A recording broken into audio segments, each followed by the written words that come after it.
Apakah Omnibus Law akan meningkatkan daya saing? Apakah Omnibus Law akan meningkatkan produktivitas? Akankah Omnibus Law meningkatkan kesejahteraan karyawan? Kita bicarakan hal yang hangat saat ini yang biasanya selalu saya hindari membahasnya secara langsung. Karena Omnibus Law sudah kita bahas sejak 6 bulan yang lalu dan posisi kita jelas. Namun menghangatnya keadaan saat ini kita perlu bahas lebih lanjut. Banyak yang mengatakan bosman pengusaha maka akan diuntungkan dengan undang-undang ini disetujui DPR? Maka jawabannya iya. Namun sebelum lompat ke sana ada 3 kacamata yang harus dilihat dengan lebih seksama. Omnibus Law ini bisa dilihat dari sisi buruh pekerja atau blue collar tenaga kerja kerah biru, dari kacamata pengusaha, dan yang terakhir dilihat dari kacamata pemerintahan. Kita melihat dari kacamata pemerintahan dulu dan bernegara terlebih dahulu. Dalam beberapa bulan terakhir saya sering mengatakan, Pak Jokowi, Anda adalah presiden yang paling beruntung sedunia saat ini. Bahkan kali ini pun saya tambahkan, sejak Pak Harto, Anda adalah presiden yang paling kuat kekuatan politiknya. Hal ini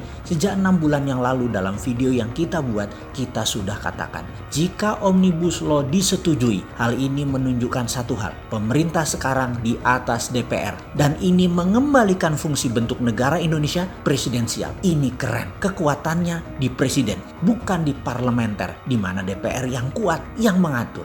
Dan siapapun yang jadi presiden pilihan rakyat, kekuatan mengendalikan seperti saat ini adalah kekuatan otoritas impian yang banyak orang impikan dan Bapak capai. Sebenarnya lagi undang-undang Omnibus Law ini membuktikan hal itu jika disetujui DPR. Jadi beberapa bulan yang lalu kita mengatakan akan heran kalau DPR menyetujui karena ini simbol surrender, simbol mengalahnya DPR pada pemerintah, dan alhamdulillah DPR akhirnya menyerah. Omnibus Law ditandatangani. Buktinya apa kita ngomong begitu? Dalam undang-undang tersebut untuk melaksanakan pasal ada kata kunci dalam tanda petik. Diperlukan pengaturan lebih lanjut melalui peraturan pemerintah. Mantap sekali kalimat ini. Selamat buat pemerintah. Jadi kesimpulan sejauh ini adalah masa pemerintahan yang strong secara politik. Lalu pertanyaannya, apakah dengan senjata kaliber besar tersebut Undang-Undang Cipta Kerja bisa mengangkat produktivitas dan daya saing ekonomi Indonesia? Ini yang seru. Ini yang harus kita bicarakan lebih lanjut lagi, lebih dalam lagi. Bagi saya, jangan perdebatkan 1000 pasal lebih yang diubah demi meningkatkan daya saing tersebut. Jangan juga mendebatkan ayat per ayat, pasal per pasal. Sudah diteken bos, semua sudah diteken. Wes talah, jangan melihat ke belakang. Sahabat buruh, saya hendak berbicara dengan Anda. Sederhananya begini, kalau Undang-Undang Cipta Kerja atau Omnibus Law tidak bisa meningkatkan kesejahteraan kita para buruh jelata, apa yang akan kita lakukan kepada pemerintah dan pengusaha pimpinan usaha kita? Kalau saya bisa mengatakan pengusaha yang tidak bisa meningkatkan keuntungan usaha dengan hadirnya Omnibus Law dan tidak bisa membagikannya ke karyawan, layak dimiskinkan dan dipermalukan di muka umum. Bener deh. Juga bagi para UKM, dalam Omnibus Law jenis usaha yang rendah risiko tidak perlu izin, hanya mendaftar. Ini gila namanya, ini terobosan. Ayo berwirausaha sekarang, ayo kenceng-kencengan. Yang tinggi resiko karena bisa mencelakakan seperti obat-obatan, bisa merusak seperti pabrik senjata, risiko tinggi seperti dunia penerbangan, rumah sakit, ya wajar harus berizin. Kalau untuk buat pupuk penyubur tanaman itu resiko rendah, dulu dilarang-larang.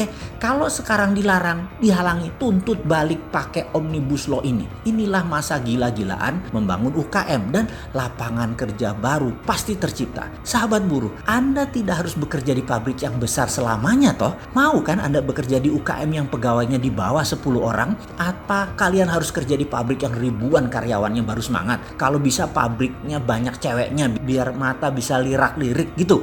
Sahabat buruh, bisnis ke depan akan semakin mengecil ukurannya, semakin digital namun global. Bahkan di tahun 2030, prediksi ekonom dunia setelah COVID ini terjadi bahwa 90% perusahaan dunia adalah UKM yang go global dengan karyawan di bawah 50 orang dalam perusahaan tersebut. Jadi, perusahaan dengan ribuan karyawan bahkan puluhan ribu karyawan akan semakin berkurang. Ini realitas sahabat buruh. Percaya saya, kita satu suara. Nah, sekarang kepada pemerintah, dengan kekuatan Anda yang kuat, jangan stop di sini. Jangan misalnya kemarin membangun infrastruktur statis lalu kosong yang memakai untuk komersial dan produksi serta industrinya jarang. Sayang kalau infrastruktur dibangun hanya untuk kendaraan pribadi. Nilai tambahnya nggak ada, bahkan pemborosan. Omnibus Law juga sama. Kalau itu semua ternyata banyak dipakai perusahaan asing mengeduk tanah air Indonesia, ya kalian keterlaluan. Kalau itu mematikan atau mengusir asing-asing dari tanah air dan perusahaan Indonesia jadi kompetitif, itu baru benar. Asing di Indonesia itu kalau perlu hanya mitra, minoritas, serta hanya pembeli produk jadi.